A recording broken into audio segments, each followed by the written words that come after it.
శ్రీనివాసరావు కూడా ఆ తొర్రూరు మండలాన్ని దత్తత తీసుకొని ఆయన అనేక వాగ్దానాలు చేశారు. అయినా ఎన్నికలు అయిపోయి కూడా ఇప్పటికీ 3 నెలలు కావస్తా ఉంది. ఇప్పటి వరకు కూడా అధికారుల స్పందన లేదు.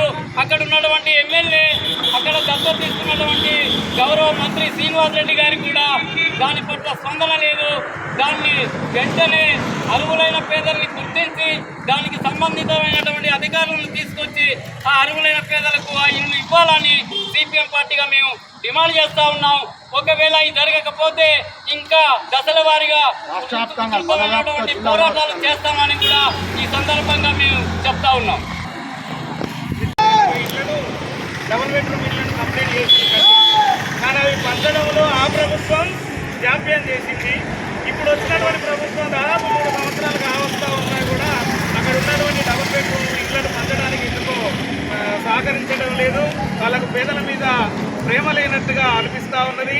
అవన్నీ కూడా శిథిలావస్థకు చేరుతూ ఉన్నా కూడా వాటి వెంటనే రాస్తా ఉన్నారు తప్ప పేదలకు పంచేటువంటి ప్రయత్నం చేయడం లేదు.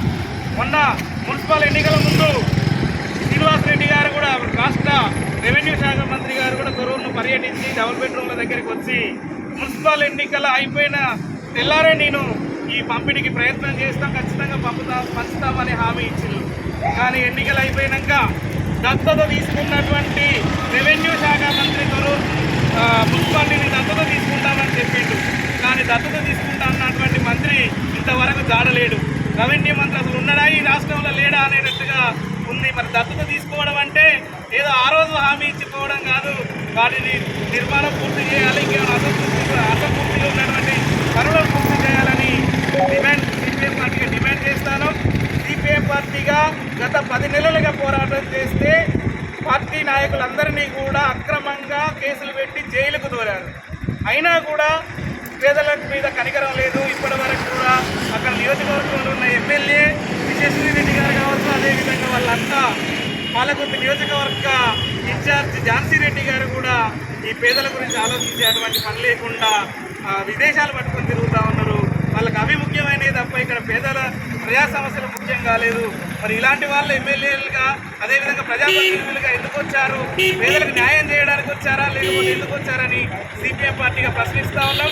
ఒకవేళ కనుక అవి ఇప్పటికైనా పంపిణీ వెంటనే ప్రారంభించకపోతే సిపిఎం పార్టీ ఆధ్వర్యంలో దశల వారీగా పోరాటాలను ఉధృతం చేస్తామని ఈ సందర్భంగా ప్రభుత్వాన్ని, అధికారులను అందరినీ కూడా హెచ్చరిస్తూ ఈరోజు కలెక్టర్ గారికి కూడా వినతిపత్రం ఇవ్వడం జరిగింది. కలెక్టర్ గారు కూడా స్పందించి ఇరిగేషన్ వాళ్లకు చెప్పడం జరిగింది. ఇప్పటికైనా వస్తాయని ఆశిస్తూ ఉన్నాం. ఒకవేళ రాని ఎడల పోరాటాలకు సిద్ధం కావాల్సిందిగా సిద్ధమవుతామని అందరూ ఈ సందర్భంగా చెప్తా ఉన్నాం. ఇవ్వాలి అర్హులైన పేదలకు డబుల్ బెడ్రూమ్ ఇల్లు.